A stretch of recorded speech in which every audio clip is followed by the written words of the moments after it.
Deep in an ancient forest where the sunlight struggled to shine through the thick trees, a traveler found himself completely lost. He had been wandering through the forest for 2 long days, feeling hungry, scared, and not knowing which way to go. The traveler's name isn't important for this story. In the heart of the forest, names don't matter much. He had come to the woods looking for adventure, but now he just wanted to find his way out. The tall trees surrounded him, making him feel tiny and lost. His food had run out, and he didn't have any company except for the hushed whispers of the forest all around him. With his stomach growling and no one to share the journey, the only company he had was the hushed whispers of the forest. It was starting to feel eerie. As he kept walking, the forest seemed to change around him, like a confusing puzzle. What started as an exciting adventure had become a bit of a nightmare. The more he walked, the more lost he felt. It was getting dark, and he had no idea which way to go to get back to safety. That's when fear started to grip him, like being stuck in a bad dream that wouldn't end.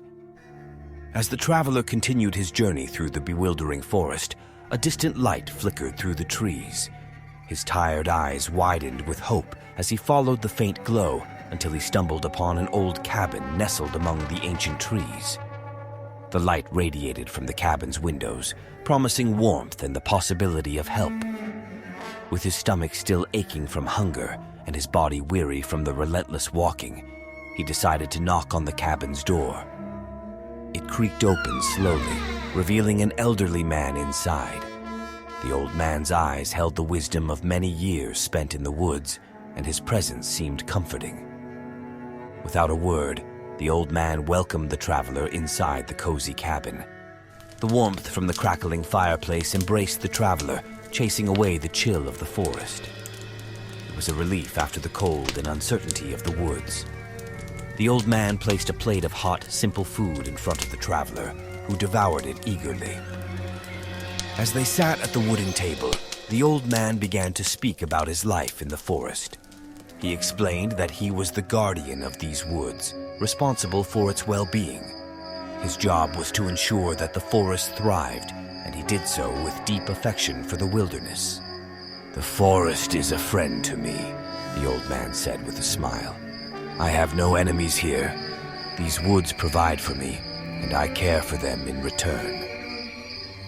The traveler listened with interest, feeling a sense of safety in the old man's presence. He spoke of how he enjoyed taking care of the creatures that called the forest home, including the wolves. "I've come to know the wolves well," the old man continued. "They're not the fearsome creatures people imagine.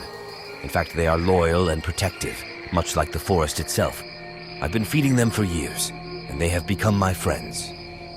The traveler found comfort in the old man's words, and for a moment, the forest seemed less intimidating.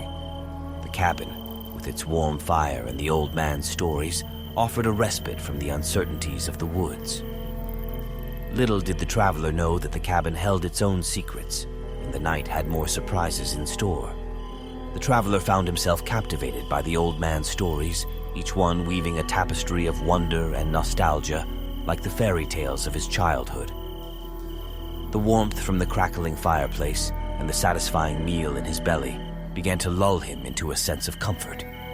The events of the past 2 days, filled with hunger and fear, had left him exhausted. He had barely slept, and the cabin's coziness beckoned him to rest. As the old man regaled him with more tales of the forest's mysteries, the traveler's eyelids grew heavy. The old man's stories were like a lullaby, and he couldn't resist the pull of sleep. He settled into a wooden chair, his eyes closing as he listened to the old man's soothing voice. Suddenly, the tranquil night was shattered by the haunting howls of wolves echoing through the forest. The traveler's eyes shot open, his heart racing. The old man sprang to his feet and swiftly moved toward the door, his expression grave. Without a word, the old man disappeared into the darkness outside.